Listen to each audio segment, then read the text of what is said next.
thoughts before we get to football, Chargers football? Monday night, just your emotions seeing what happened to Damar Hamlin. Yeah, I immediately was talking to the executive committee, just texting about just what was happening on the field, trying to get any information that we could. And then with the information that we did have, there was no way that we felt like the game could have been played, which ended up being the decision. And so we agreed with that. And it's one of these things where, we had the right people at the right spot at the right time for that instance, for that scenario. Just learning about, the medical center out there in Cincy. And so, if this were to happen, that's the best place with the best people to be able to react that quick and be able to, give him the support he needed. And so now he's in care right now. So we're all, just like you, waiting for results from what's to come. And, definitely something that you never want to see. You can never even predict that either. And, thoughts with him because, we're all out there playing the game. We know this is a violent game. We know things can happen, but we never really take it to that far where it's in a scenario where it's, at that magnitude. And so really, I think it shows, Coach Day talked about it today, how sports can bring us all together and really the power of sports and how, when you go through these scenarios and, things happen that are unexpected to that magnitude of tragedy, how connected we can be regardless of what team you root for, who you're on, and in the stands. All of us as a union, we're all around him and, ownership as well. Still supporting, and, have his back for whatever he needs. And you saw, one of the examples from even the community donating to his charity and all that was you just see the support that sports bring to us. So there's definitely a blessing in that, in the tragic that was happening, but just showing just the magnitude of the importance of this for our society. What have the conversations been among teammates over the last 48 hours? Yeah, really just people asking questions, and being a rep and being a, executive committee member, it's my job to continue to get information to the guys that we know. And, this is dealing with medical, so a lot of that is personal to him. So we only know, what the families are willing to, release.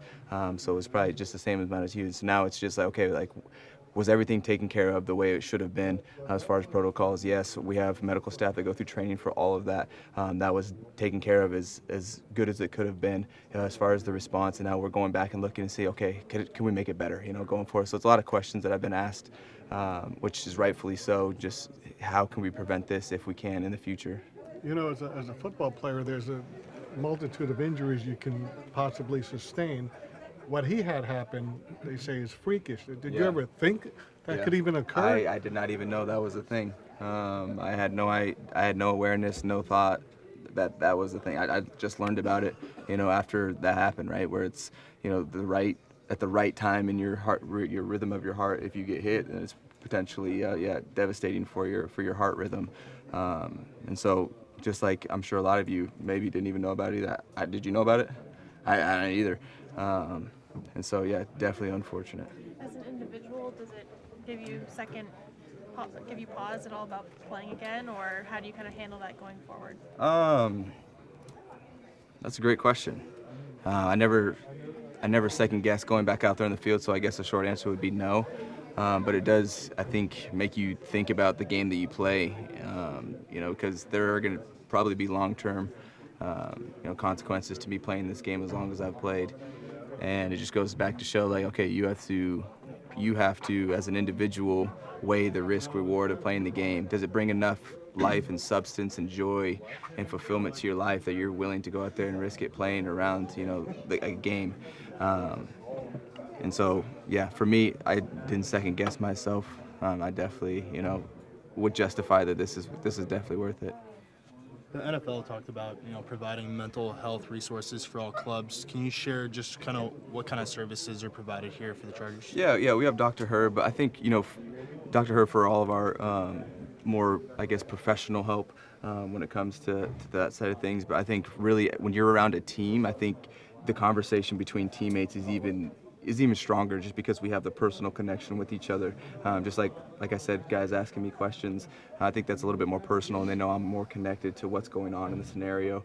And so I would say really the therapeutic side comes from being around our brothers, being around each other, and sharing the information that we do have with each other. I think that really helps us understand and come to terms of, our own judgment of, okay, like, was this taken care of well? Did we do what we do? And then I think when we have those conversations, we start to see the support that the NFL provides for us and their union provides for us as well. So really, I think it's the team that's helping with that. It was I don't know, words really can't describe, what I felt. It was just, yeah, I just get choked up thinking about it, man. Like seeing something like that on national television. And ironically, I had both sides. I had my family in town. I had my parents in town, and I had my in-laws in town. We were all sitting down around the couch watching the game. And our hearts go out to Damar and his family, and the Bills organization, and also the Bengals. Just for being, when you see something like that in person, I can't imagine how traumatic it is. I was seeing it on TV. Words can't describe, how I felt in a negative sense. And our prayers are with him. Our prayers and thoughts are with him and his family. And just pray that he recovers and it continues to tread forward, because from what I read, he's going in a positive direction. When you do see something like that, as someone who plays in the NFL, how do you move on from it? Well, I think at least the Chargers did such a great job today. Coach, brought in Dr. Yim and explained to us the situation of what exactly happened, and how rare that situation is, and how how freaky that situation is. Dr. Yim described it as, if I'm saying it correctly, like being struck by lightning. The chances of that happening was so minute, and it was a freak accident. And learning about it, talking about it with your brothers, and just just praying for Damar. I think those things help athletes. I think get through that, because I think one thing that I really learned was seeing that happen. It just made me realize how precious this is. This game is, how precious life is, how precious being able to do this thing, being a professional athlete, and just living this life that we get to live is. And it's unfortunate that it happened to Damar, but I know Damar probably has influenced so many people in a positive way, and has brought so many people together. So, yeah, that's all I could really say about that. It's just a really tough subject. And again, my prayers and thoughts are with him and his family. Sebastian, there's so much talk about head issues and different injuries about the league that really do cardiac issues or anything come up, or is it more during physicals? Or honestly, yeah, I've honestly never seen anything like that. So yeah, that's not really anything that I've ever really saw, anything concerning with the heart. Obviously when people have heart issues, that's something I feel like it's found. I think I've heard of an incident with a guy in my draft class called he had like a heart condition. His name was Maurice Hurst, I believe. He plays for the 49ers. And I remember when that came out, that was a really big deal, because he was like a not top 5, but first round pick for sure. Like he was going to go pretty high, and that really messed up his draft stock, but he still was able to get cleared and play. So that was like probably the only time I ever heard of a situation like that, other than what happened this past Monday. So yeah. You're in shock a little bit, a lot of it. You realize that could have been you, and we know what it's like to see a brother, see a teammate go down due to injury, but to see a life or death, scenario kind of unfold on national TV before our eyes, it's heavy. We have people in this locker room, coaches that know him personally. I don't know him personally, so I can only imagine what that's like to see a close friend go through that. It's traumatic for me, and I don't know the guy, but our thoughts and our prayers pray together as a team today for him, and you know, we hope for the best outcome. But it's hard. It's hard on not only us. It's really hard on our, you know, significant other, our wives, you know, our family members to see that and think like, you know, my son, my husband, that could have been him. It's kind of scary. As a player, does it give you any concerns about going out there and playing on Sunday? Honestly, I was explaining it to my wife. I think my wife's having a harder time with it than I personally am. I think as a player, you understand, you know, the risk of going out there and playing this game. It's not just a contact game; it's a collision game, and there's a lot of high impact plays on a game-to-game basis. And so, I think whenever, I don't know that we've ever had that in the history of our game, something, you know, of that magnitude kind of unfold before our eyes. But it certainly makes you sit back and evaluate the risk associated with this game and what you're going into when you step out on that field on a given Sunday.